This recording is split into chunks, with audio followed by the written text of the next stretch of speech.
welcome everyone to, I think we're episode number 6 now of Property Musings, and continuing the conversation on homelessness and the housing crisis as it stands currently. Still over 5,000 people homeless as of the end of September 2022. So we just invited Simone here, who has had an experience lately where she's been in homeless accommodation for the last 3 months, and really, you know, when you hear Simone's story, you'll wonder how the hell all that happened. Anyway, Simone, do you want to take it away? Tell us a little bit about your story. I had touched with homelessness when I was younger, but I always had family members to stay with, and I worked good jobs, so I was in kitchens. I never struggled with money or with affording rent. And then I fell ill, so I ended up being diagnosed with endometriosis, and it put me out of work. So I found myself in a situation where I can't afford my accommodation. The only thing the council can offer me is temporary or homeless accommodation. I'm on the housing list 11 years, so since I turned 18 I went straight for the housing list, and there's just no help, almost like a very bleak, abandonment feeling, with them, so. But it was a very quick thing. Once you obviously did fall ill, couldn't stay in where you were staying. It was literally a very fast drop from one place into homelessness. And then I hadn't a medical card even when I fell ill, so I was living off savings and holiday hours, and then I never foreseen getting ill young, and being out of work. So I've just found myself in a situation where I have to change my career as well, or I have to find accommodation somewhere, and the cost of living on. So where are you living at present then? In a homeless hostel.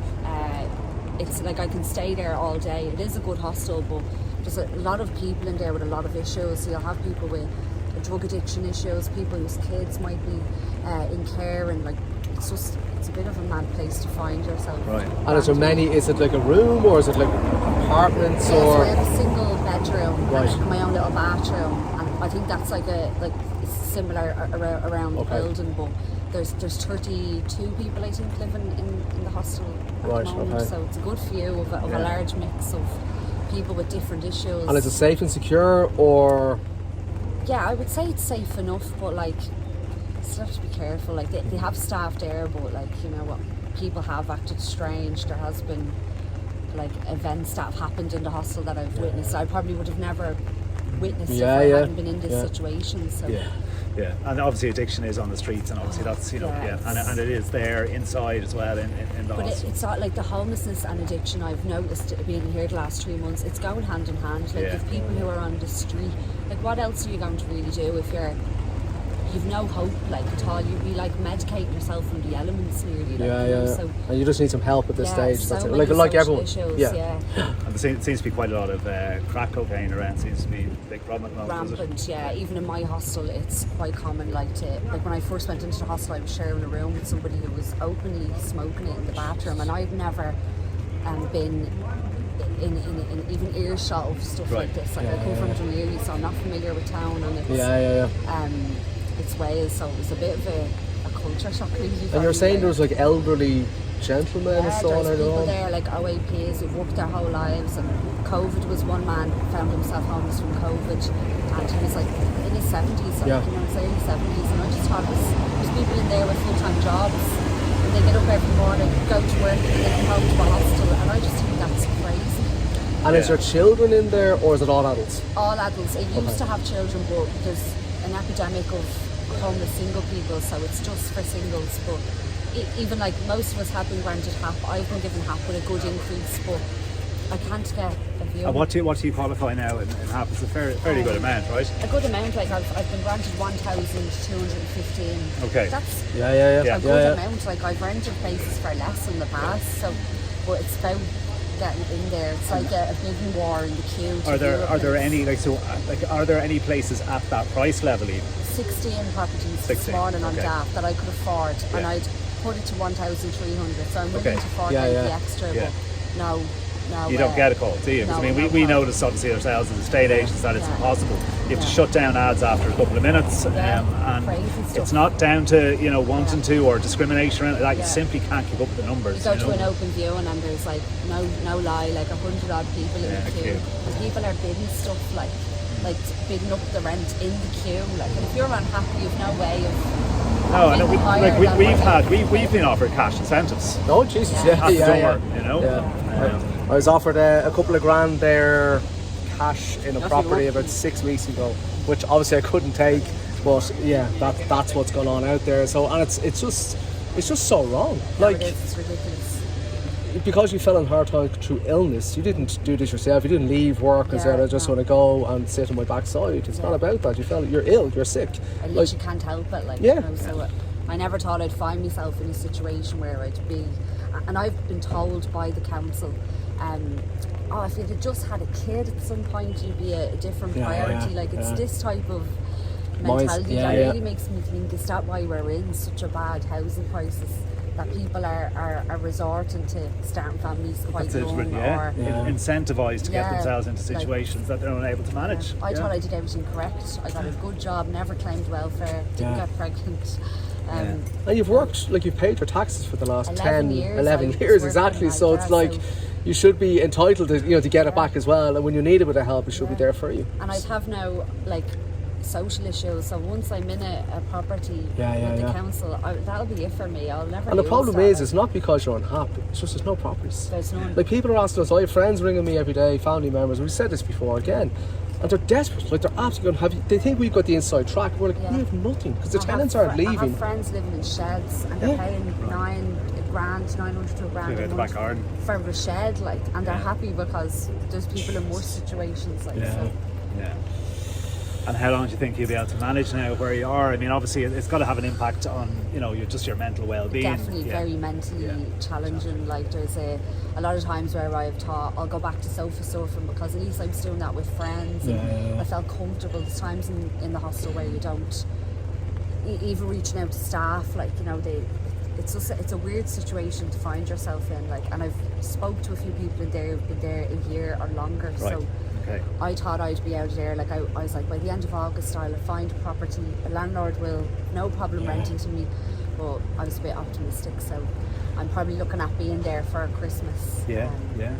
And there aren't many places though as well. I mean, the next stop for somebody coming in, if more people are becoming homeless, then there are no beds because nobody is moving back through the system. So where do they go? Are there more places being open to give people a shelter? During it's the a regular occurrence that we would have people turn up outside the hostel begging for a bed with all their belongings on a bike in the lashings of rain. They're like a referral system, so they can't be let in. And it's just. So what happens to those people? At the moment, I've heard word on the streets is it's like a 6-week waiting on just a temporary So if bed. someone turns up tonight, it's a lashing rain here in Dublin, if someone turns up now, where do they go? Nowhere. To a street corner or to a door? They're given a sleeping bag, a thermal sleeping bag, and sent on their way. So they don't even get a hotel option There's nothing available. Scary. It is scary. Bleak. You couldn't imagine finding yourself in this, and it seems to be a consistency. There's a few people in my hostel obviously with huge addiction issues, and that could have led to being homeless. But there's a lot of people who work full time or who have worked in the country for 12 years and for whatever reason have found themselves unable to provide their own accommodation. And in 2022 in Ireland, of all places, that's mad. And we're here in Smithfield, and all you see is building works going on. But is it just offices or buildings? That's what it feels like. 100%. And then not even to mention the amount of properties that are boarded up by the council. There's at least 10 in the area I'm from. And I said to the council, I will eventually one day, I'll pull the boards off one of them and house myself. I'll fix up the plumbing, I'll live off grid, I don't mind. It's just gotten to a stage where what hope do people, I have friends who both work full time, they're scrimping by getting their rent and their bills paid, and they might have children and they've no life.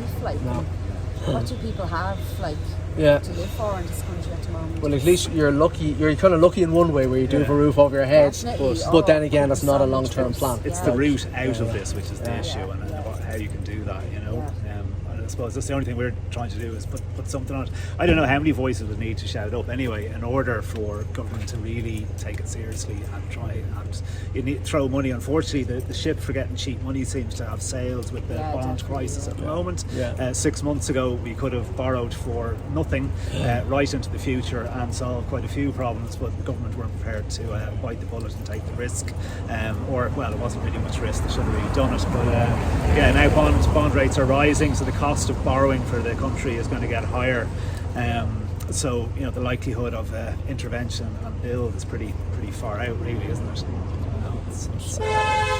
It's a sad state of affairs. I suppose you have tried to be positive in there, like you're doing cooking and things like that. I've So been cooking for everyone in there, so if anyone's Are you a good working- cook? I like to think I am.